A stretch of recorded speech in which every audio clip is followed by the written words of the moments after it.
جی ہمارے جو لیکچر چل رہے ہیں وہ بچوں کے بارے میں ہیں. ہم سلو آگے بڑھ رہے ہیں اور پہلے ہم بنیادی باتوں کو ڈسکس کر کے پھر انشاءاللہ آگے ہم ان کی تربیت پہ بھی آئیں گے.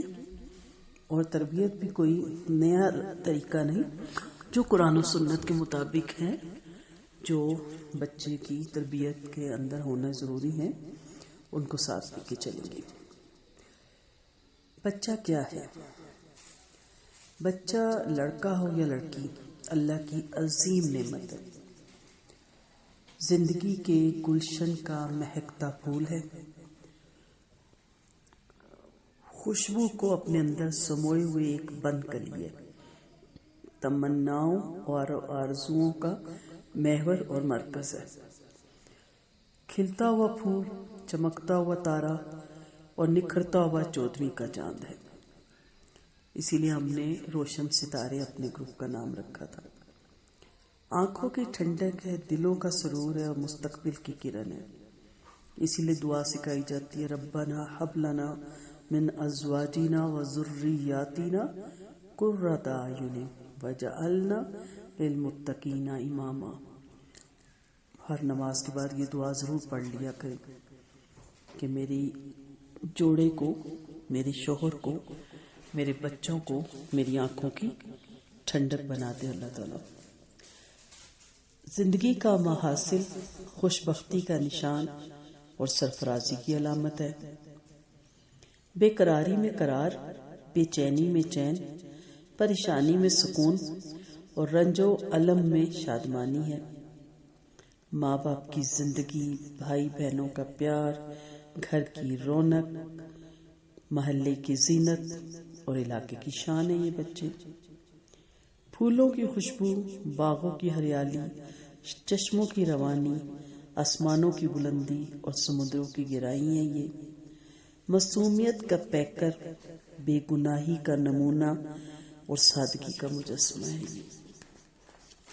اس لیے کہتے ہیں بچوں سے سیکھے مانگنا.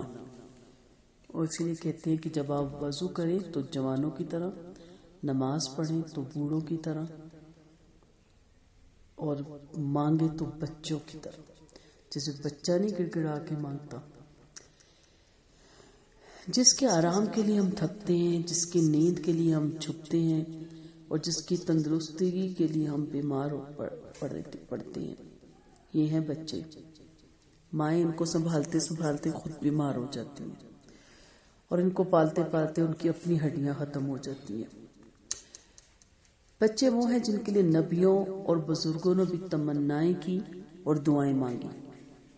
بہت سے نبیوں کی دعا آپ کو دعاؤں کی کتاب میں اولاد کے لیے مل جائیں گی. حضرت ابراہیم علیہ السلام نے بھی دعا مانگی، جس کے بارے میں اللہ تعالیٰ نے سورہ کاف میں فرمایا، المال والبنون زینت الحیات الدنیا. مال اور اولاد دنیاوی زندگی کی زینت ہے. اور جس کے بارے میں کہا جاتا ہے بچے جنت کے پھول ہیں.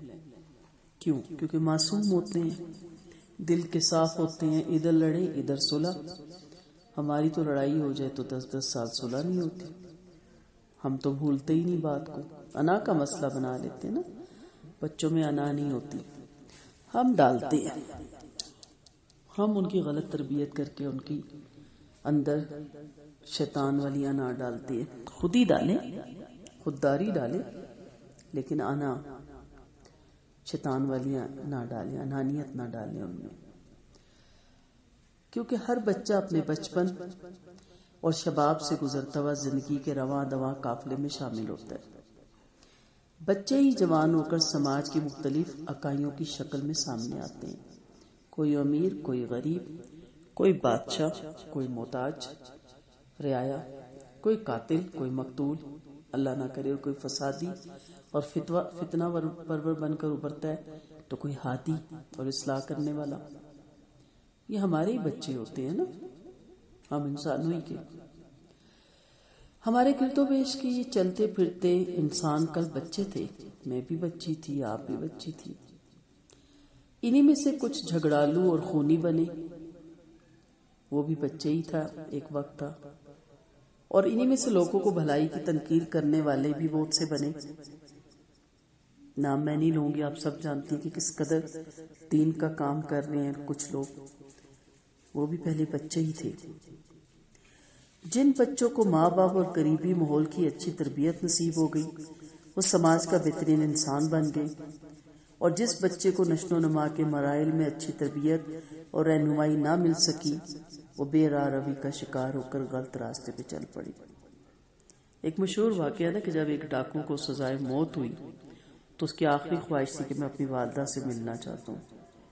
جب ان کی والدہ جیل میں ان سے ملنے آئی تو انہوں نے کہا اپنا کان میرے قریب کریں. والدہ نے کان قریب کیا تو اس نے اپنی والدہ کے کان کو کاٹ لیا اور بڑی مشکل سے چھڑوایا گیا اور پوچھا گیا یہ کیا عمل ہے؟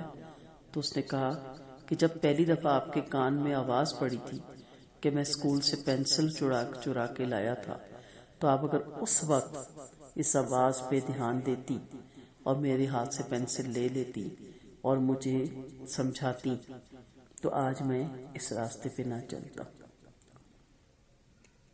اس دن بھی میں ایک واقعہ پڑھ رہی تھی اور بڑا اچھا لگا مجھے واقعہ.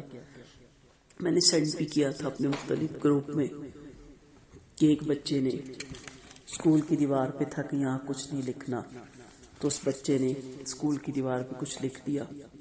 تحقیق کے بعد اس بچے کے گھر پہ استاد صاحب کے اور بیٹھ کر کے والد کو بتایا کہ اس بچے نے یہ کیا. والد نے کہا بچے کو بلایا اور کہا بیٹا اگر کچھ ایسا نہیں کر سکتے جس سے میرا سر بلند ہو تو ایسا بھی مت کرو کہ میرا سر جھک جائے. اور ساتھ ہی آرڈر دیا کہ جا کے ساری دیوار کو پینٹ کیا جائے. اور یہ کہہ کے کمرے سے نکل گئی اور وہ بچہ خاموش. اور ماسٹر صاحب بھی حیران کہ کتنی اچھے طریقے سے تربیت کی.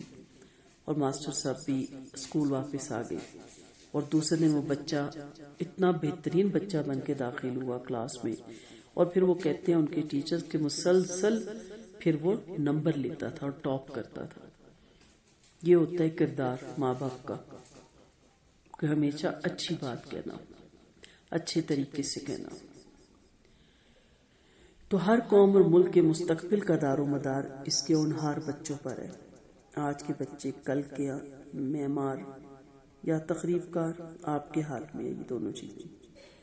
بچوں کو نظر انداز کر کے کوئی قوم کامیاب نہیں ہو سکتی، نہ ہی کوئی ملک. ہر دور میں بچوں کی اہمیت کو کسی نہ کسی درجے میں ضرور تسلیم کیا جاتا ہے اور اب تو بہت زیادہ اس پہ کام کیا جا رہا ہے.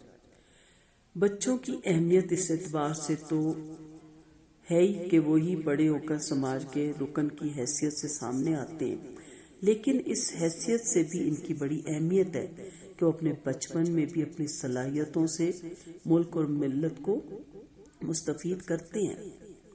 اگر بزرگوں کی فہم اور فراست، صبر اور تحمل اور تجربہ کاری نوجوانوں کی رگوں میں دوڑتا ہوا خون اور ان کا جوش اور ولولہ ملک اور ملت کی تعمیر میں اہم رول ادا کرتا ہے تو بچوں کی معصوم ادائیں، ان کی ننھی منھی کلائیاں، ان کے پرسوز نغمے زندگی کی روح کو بیدار کرتے ہیں. بچے کو کبھی یہ نہ سمجھے کہ ابھی بچہ ہے، اسے کیا پتا. بچپن ہی سے پتا ہوتا ہے ہر چیز کا. یہ میں بارہا آپ کو یہ ہر لیکچر میں کہتی ہوں کہ اسے بچہ سمجھ کے بچوں والی اس کو باتیں نہ بتائیں، اس کو سمجھداری والی باتیں بتائیں. وہ سب سمجھتا ہے، اسے جھوٹ سچ اچھائی برائی نیکی بدی سب اس کو معلوم ہوتا ہے. آپ آج سے 1400 سال پہلے کی تاریخ پر نظر ڈالیے جب اسلام اپنے ابتدائی اور دشوار گزار مراحل سے گزر رہا تھا، اور جب اسلام کو قبول کرنا اژدہا کے منہ میں ہاتھ دینے سے بھی زیادہ خطرناک تصور کیا جاتا تھا. اسلام کا پیغام قریب ترین لوگوں تک پہنچانے کے لیے آپ صلی اللہ علیہ وسلم اپنے اہل خاندان کو کھانے پہ مدعو کرتے ہیں. کھانے سے فارغ ہونے کے بعد آپ صلی اللہ علیہ وسلم ان کے سامنے اللہ کا پیغام پیش کرتے ہیں، انہیں بت پرستی کو چھوڑنے اور ایک اللہ کی عبادت کرنے کی تلقین کرتے ہیں اور عذاب آخرت سے ڈراتے ہیں. اور پھر سب کو مخاطب کر کے فرماتے ہیں کون ہے جو اس کانٹوں بھری راہ پہ میرا ساتھ دے گا. خاندان کے تمام لوگ اس طرح خاموش بیٹھے ہیں گویا انہیں سانپ سونپ گیا ہو۔ ایک گوشے سے دھیمی سی آواز سنائی دیتی ہے، اگرچہ میں بیمار ہوں، میری آنکھیں آئی ہوئی ہیں، میری ٹانگیں پتلی ہیں اور میری عمر بہت کم ہے، لیکن اے اللہ کے رسول صلی اللہ علیہ وسلم، میں ہر حال میں آپ کا ساتھ دوں گا۔ یہ آواز کس کی تھی؟ آپ سب جانتے ہیں۔ کسی عمر رسیدہ کی تھی؟ نہیں۔ کسی جوان کی تھی؟ نہیں، بلکہ ایک بچے کی تھی جس کی عمر مشکل سے 10-11 سال تھی۔ اس بچے نے اللہ اور رسول کا ساتھ دینے کا عہد اس وقت کیا جب تمام سرداران قریش خاموش رہی۔ اس بچے کو اسلامی تاریخ سیدنا علی رضی اللہ عنہ کے نام سے جانتی ہے، جنہوں نے زندگی بھر اپنے عہد کو نبھایا، ہر نازک موقع پر اسلام کی خاطر جان پر کھیلے اور اسلامی ریاست کے چوتھے خلیفہ ہوئے۔ اسی طرح غزوہ بدر کی تیاری ہو رہی ہے۔ مکہ کے مشرکوں نے بدر پر حملے کی ٹھان رکھی ہے۔ پیارے نبی صلی اللہ علیہ وسلم اپنے دفاع کے لیے اسلامی لشکر لے کر بدر کی طرف روانہ ہیں تاکہ مدینے پر حملہ کرنے والوں کو پسپا کر دیا جائے۔ اسلام کے جانباز سپاہی جوش اور ولولے کے ساتھ آگے بڑھ رہے ہیں۔ 11-12 سال کا ایک بچہ عمیر رضی اللہ عنہ چھپ کر پیچھے چل رہے ہیں۔ بھائی کی نظر پڑتی ہے تو پوچھتے ہیں، تم کیوں چھپ کر چل رہے ہو؟ بچہ جواب دیتا ہے، مجھے ڈر ہے اگر رسول اللہ صلی اللہ علیہ وسلم کی نظر مجھ پہ پڑ گئی تو وہ کم عمری کی بنا پر مجھے واپس کر دیں گے اور جہاد میں شرکت کی اجازت نہ دیں گے، جبکہ میں اللہ کی راہ میں لڑنا چاہتا ہوں۔ چھوٹے بھائی کے جذبات دیکھ کر بڑے بھائی کو مسرت ہوئی۔ اچانک نبی کریم صلی اللہ علیہ وسلم کی نظر عمیر رضی اللہ عنہ پہ پڑتی ہے۔ آپ صلی اللہ علیہ وسلم دیکھتے ہی اسے واپسی کا حکم دیتے ہیں اور فرماتے ہیں، اے بچے تم واپس جاؤ، جب بڑے ہو جاؤ گے تب آنا، جنگ بچوں کا کھیل نہیں، یہ تو بڑوں کے لیے بھی بہت مشکل ہے۔ یہ سن کر عمیر رضی اللہ عنہ غم کی تصویر بن گئی۔ یہ دیکھ کر آپ صلی اللہ علیہ وسلم کا دل بھر آیا۔ آپ صلی اللہ علیہ وسلم کی آنکھوں میں آنسو تارے بن کر چمکنے لگے اور اس بچے کو شرکت کی اجازت دے دی۔ یہ نوعمر بچہ بڑی جام نصاری سے لڑا اور جام شہادت نوش کیا۔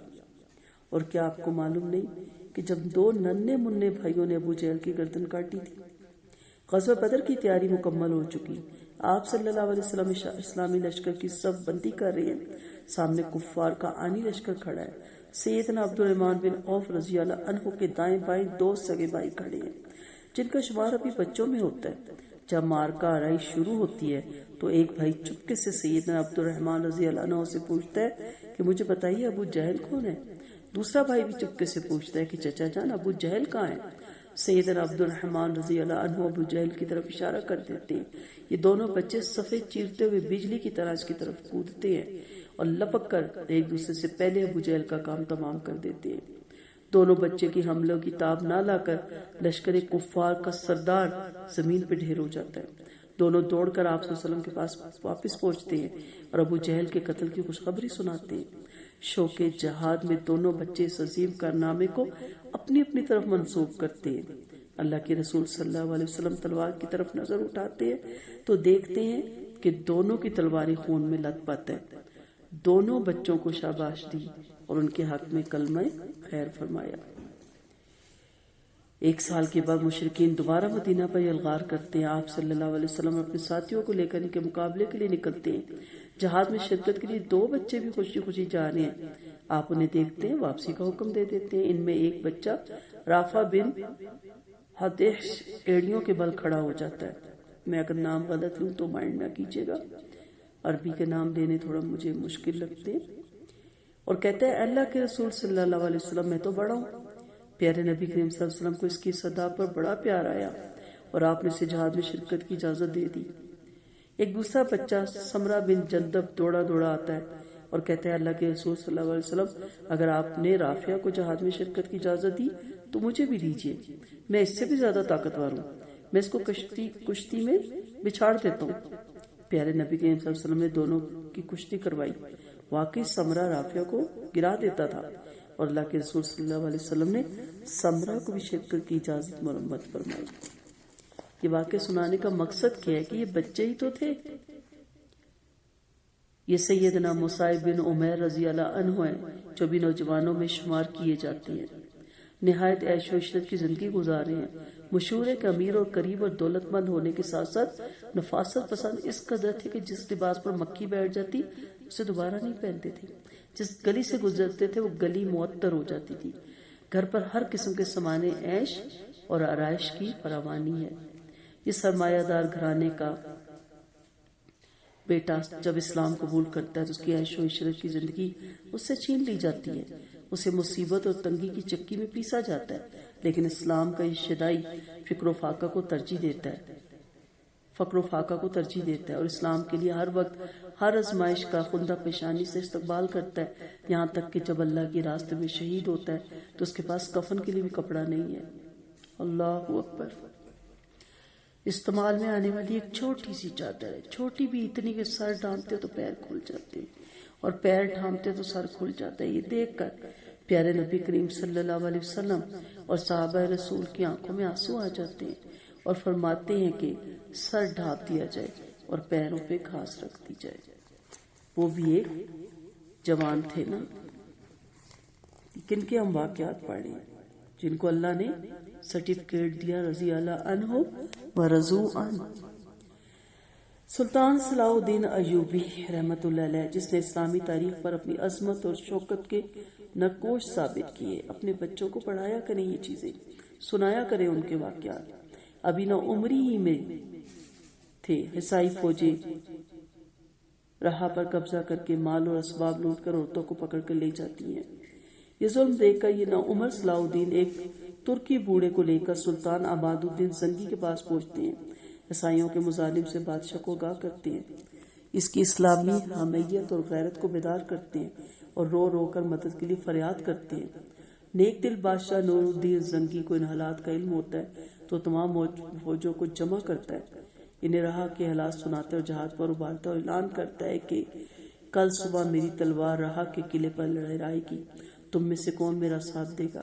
یہ اعلان سن کر تمام فوجی حیران رہ جاتے ہیں کہ یہاں سے رہا 90 میل کی دوری پر ہے, راتوں رات وہاں کیسے پہنچا جا سکتا ہے, یہ تو کس طرح ممکن نہیں. تمام فوجی بھی غور ہی کر رہے ہیں تو ایک ناعمر لڑکی کی آواز گونجتی ہے, ہم بادشاہ کا ساتھ دیں گے. لوگوں نے سر اٹھا کے دیکھا تو ایک ناعمر لڑکا کھڑا تھا. بازوں نے فکرے چست کیے کہ جاؤ میاں کھیلو کودو, یہ جنگ بچوں کا کھیل نہیں. سلطان نے یہ فکرے سنے تو غصے سے چہرہ سرخ ہو گیا. بولا یہ بچہ سچ کہتا ہے, اس کی صورت بتاتی ہے کہ یہ کل میرا ساتھ دے گا. یہی وہ بچہ ہے جو راہ سے میرے پاس فریاد دے کر آیا ہے, اس کا نام صلاح الدین ہے. یہ سن کر فوجیوں کو غیرت آتی ہے, سب تیار ہو جاتے ہیں اور اگلے روز دوپہر تک راہ پہنچ کر حملہ کر دیتے ہیں. گمسان کی جنگ ہوتی ہے. عیسائی سپہ سالار بڑی آن و بان کے ساتھ مقابلے کے لیے نکلتے ہیں. سلطان زنگی نے اس پر کاری ضرب لگائی مگر لوہے کے ذرہ نے وار کو بے اثر بنا دیا. عیسائی سپہ سالار نے پلٹ کر سلطان زنگی پر حملہ کیا اور نیزہ تان کر سلطان کی طرف پھینکنا ہی چاہتا تھا کہ نوعمر لڑکے صلاح الدین کی تلوار فضا میں بجلی کی طرح چمک اٹھی اور پھر ذرہ کے کٹے ہوئے حصے پر گر کر عیسائی سپہ سالار کے 2 ٹکڑے کر کے رکھ دیے. عیسائی سپہ سالار کے موت کے گھات اترتے ہی عیسائی فوج بھاگ کھڑی ہوئی اور راہ پر مسلمانوں کا قبضہ ہو گیا. آج ہر شخص کی زبان پہ نوعمر صلاح الدین کی شجاعت کے چرچے ہیں اور یہ واقعہ تاریخ اسلام میں سنہری الفاظ سے لکھا جاتا ہے. کہنے کا مدعا یہ ہے کہ بچوں نوعمروں نے ہمیشہ اہم رول ادا کیے. برائیوں سے لڑنے اور بھلائیوں کے پروان چڑھانے کا جذبہ اگر بچوں میں پیدا کر دیا جائے تو نوعمری میں بھی اور بڑے ہو کر بھی ناقابل فراموش کارنامے سر انجام دیتے ہیں. مولانا سید ابو الحسن علی میاں ندوی طلباء سے خطاب کرتے ہوئے اکثر فرمایا کرتے تھے, بچے جو نیک تمنائیں کرتے ہیں اللہ تعالیٰ کو بچوں کی معصومیت پر اتنا ترس آتا ہے کہ ان کی تمنائیں ضرور پوری کرتا ہے. چنانچہ تجربہ کیا گیا کہ بچہ اپنے بچپن میں مستقبل کے لیے جو تمنا کرتا ہے عموماً مستقبل میں اس کی تمنا پوری ہوتی ہے. بہرحال بچپن اور لڑک پن کی عمر تمام پہلوؤں سے بہت اہم ہے. اس لیے اس عمر کو یہ کہہ کے کہ اب بھی بچہ ہے, ابھی کھیلنے کودنے کے دن ہے, ابھی اس پہ اتنی بڑی بڑی باتیں کیا کرنی. اگر وہ ویڈیو گیمز کھیل سکتا ہے اور سیکھ سکتا ہے, اگر وہ نیٹ کی تمام چیزوں کو اس کے جتنے آپشنز ہیں ان کو سمجھ سکتا ہے اور بغیر سکھائے اس کے ہاتھ میں موبائل دے دیں وہ خود بہت سیکھتا چلا جاتا ہے.